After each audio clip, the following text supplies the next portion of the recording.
Bismillahirrahmanirrahim. Alhamdulillahi rabbil ardi wa rabbis sama. Khalaqa adama wa 'allamahul asma. Allahumma shalli wa sallim ala khairil anbiya wa ala alihi wa sahabatihi al-ajilla wa ala da'ina bida'watihi ila yaumil liqa amma ba'du. Ikhwati wa akhwati rahimakumullah. Assalamualaikum warahmatullahi wabarakatuh. Pada pertemuan ini kita akan membahas babu zanna wa akhwatiha dan babun na'ti. Dan kita baca terlebih dahulu bait-baitnya. Babu zanna wa akhwatiha. Insib bi af'alil qulubi mubtada wa khabaran wa hiya zanantu wajada ra'a hasibtu wa ja'altu za'ama kadzaka khiltu wattakhadtu alima taqulu qad zanantu zaidan sadiqa fi qawlihi wa khiltu amran hadhiqa. Babun na'ti. An-na'tu qad qala dhawul albabi yatba'u lil man'uti fil i'rabi kadzaka fit ta'rifi wat tankiri kaja'a zaidun sahibul amiri. Kemudian kita lihat penjelasan setiap baitnya. Dimulai dari bait pertama yang berbunyi insib bi af'alil qulubi mubtada wa khabaran.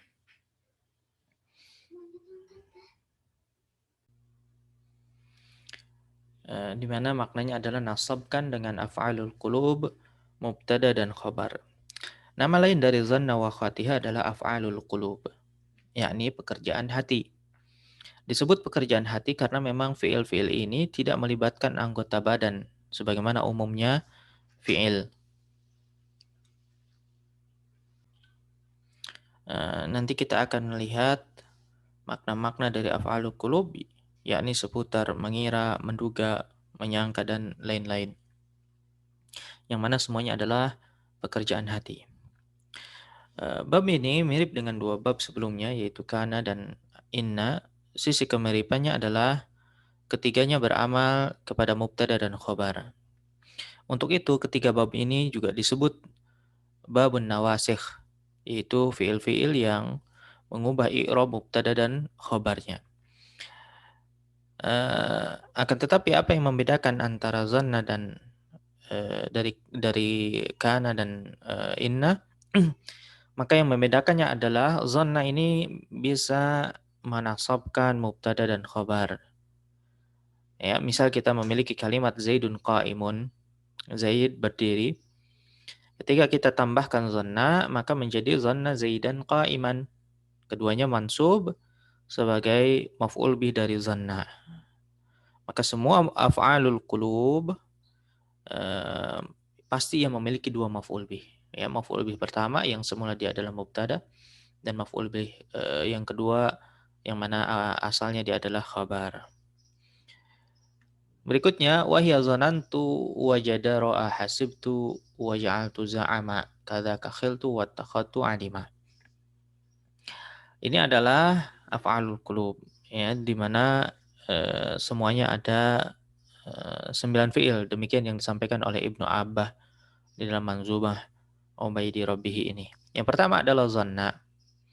Kemudian yang kedua wajada, yang ketiga adalah ra'a, yang keempat hasiba, yang kelima ja'ala, kemudian yang keenam za'ama, yang ketujuh adalah khala, yang kedelapan ittakhadha, dan yang kesembilan alima.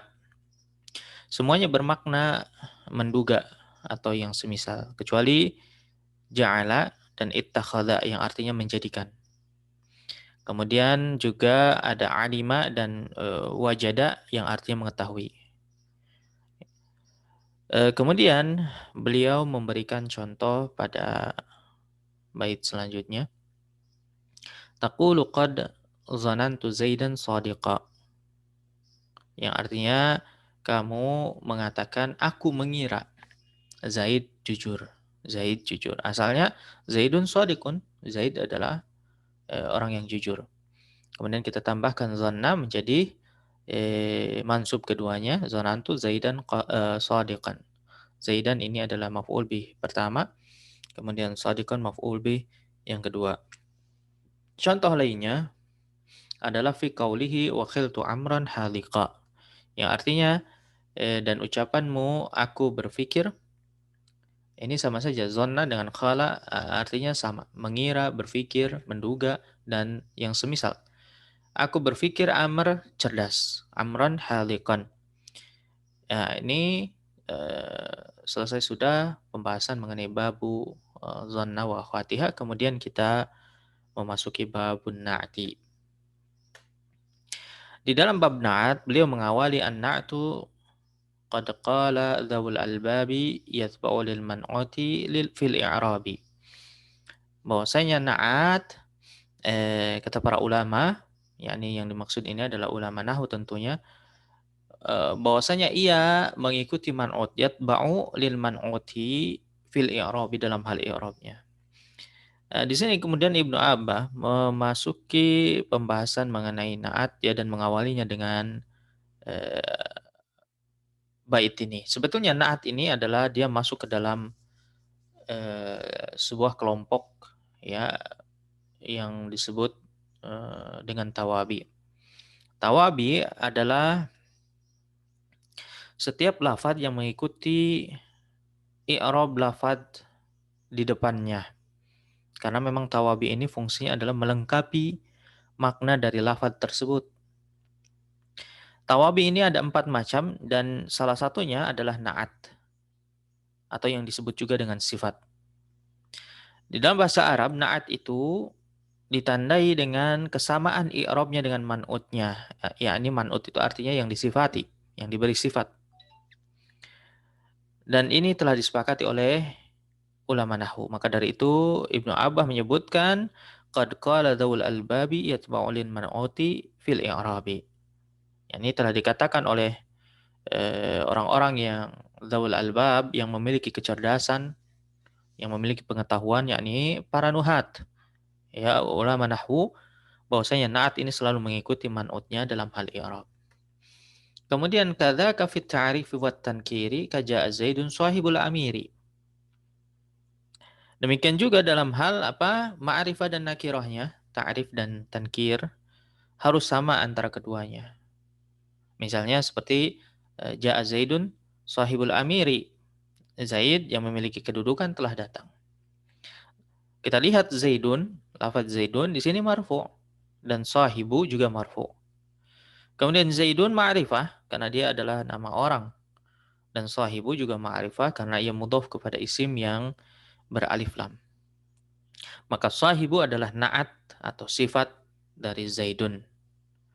Sebetulnya ada 2 mutabaqah lagi yang lainnya yang tidak disampaikan oleh Ibnu Abbah. Mutabaqah itu adalah kesesuaian antara na'at dan man'utnya. Jadi tidak hanya dalam hal i'rab dan juga dalam hal ta'rif dan tankirnya, tapi juga ada yang ketiga itu adalah dalam hal nau' atau gender, yakni mudzakkar atau muannasnya. Harus sama.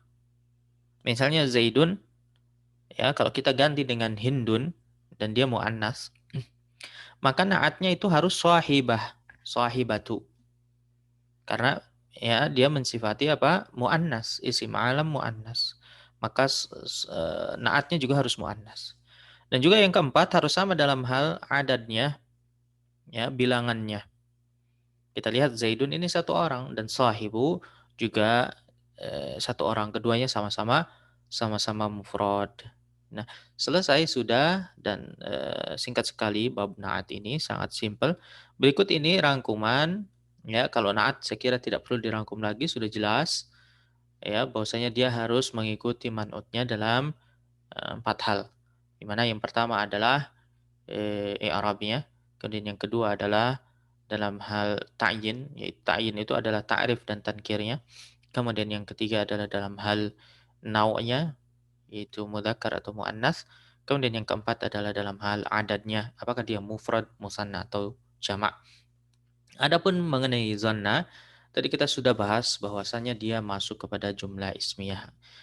Kita ambil contoh, kita punya kalimat Zaidun qa'imun, Zaid sedang berdiri. Kemudian kita tambahkan zanna menjadi zanantu atau azunnu Zaidan qa'iman. Boleh kita gunakan fiil madhi, mudhari, amr ataupun turunannya. Nah, akhwatu zanna ini ya, semuanya totalnya ada 9, termasuk di dalamnya zanna, yaitu apa? Zanna, kemudian, wajada, kemudian ada ra'a, yang keempat ada hasiba, yang kelima ada ja'ala, kemudian yang ke-6 ada za'ama, yang ketujuh ada khala, 8 ada ittakhadha, dan ke-9 ada alima. Kesemuanya ini adalah beramal sebagaimana amalan zanna, yakni menasabkan mubtada, ya, menjadikannya sebagai maf'ulun bihi al-awwal, ya, maf'ulun bihi awal, maf'ul bihi yang pertama, dan menasabkan juga khabarnya dan menjadikannya sebagai maf'ulun bihi tsanin. Nah, itu yang kita bisa bahas pada kesempatan kali ini. Kita baca ulang bait yang telah kita bahas. Babu zanna wa akhwatiha. Insib bi af'alil qulubi mubtada wa khabaran wa hiya zanantu wajada ra'a hasibtu wa ja'altu za'ama kadzaka khiltu wattakhadtu alima taqulu qad zanantu zaidan sadiqa fi qawlihi wa khiltu amran hadhiqa. Babun na'ti. النعت قد قال ذو الألباب يتبع للمنعوت في الإعراب كذاك في التعريف والتنكير كجاء زيد صاحب الأمير. صلى الله على نبينا محمد وعلى آله وأصحابه وسلم. Wassalamualaikum warahmatullahi wabarakatuh.